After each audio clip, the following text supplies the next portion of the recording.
Praise God બધાને.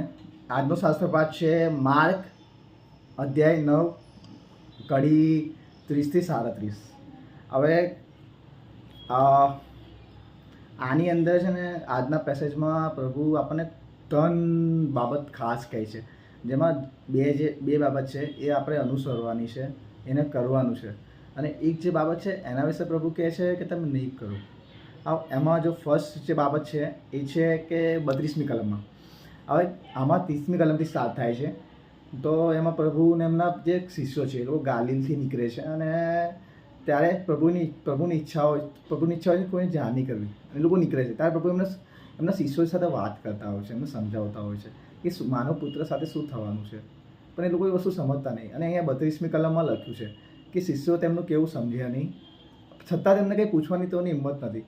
આવું પ્રભુ ઈસુને પૂછવાની હિંમત નથી. પ્રભુ ઈસુ તો કે એવું તો શું હતું તે પ્રભુને ઈસુને પૂછવાની હિંમત નથી, પણ એમને એક બીક હતી, એક અશ્રદ્ધા હતી કે જો અમે પૂછીશું ને તો પ્રભુ ગુસ્સે થશે.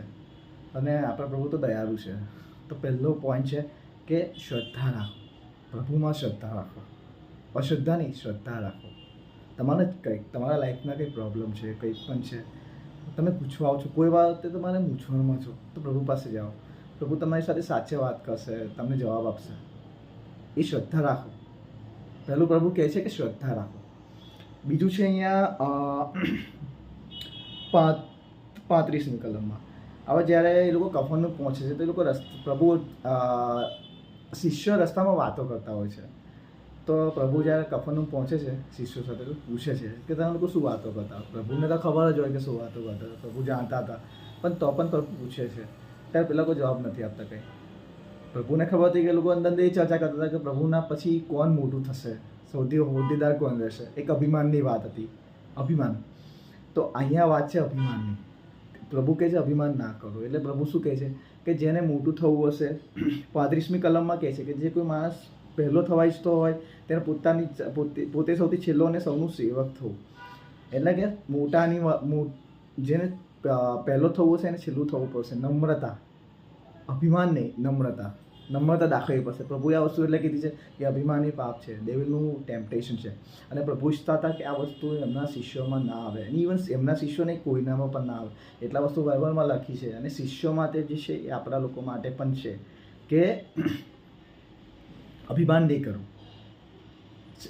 નમ્ર બનો. કારણ કે આપણા માતા પણ નમ્ર હતા અને પ્રભુ ઈસુ પોતે નમ્ર હતા. તો આપણે એમના જેમ નમ્ર બનવું, એટલે અભિમાન ના કરવું. આ બીજું વસ્તુ જે હતું, જે બાબત છે અહીંયા જે આ પેસેજમાં છે કે અભિમાન ન કરવું.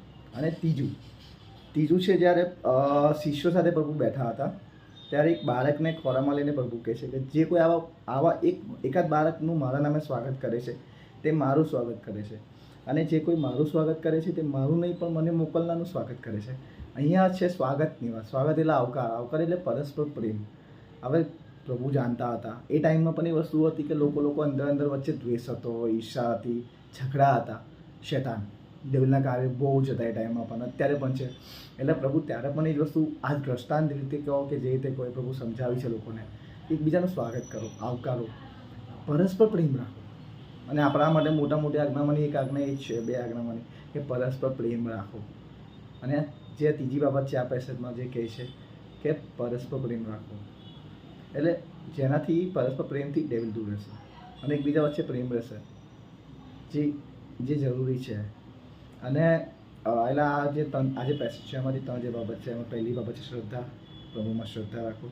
બીજી બાબત છે અભિમાન ના કરો, પ્રભુ જેમ નમ્ર બનો. અને ત્રીજું છે કે પરસ્પર પ્રેમ રાખો. પ્રભુની શાંતિ.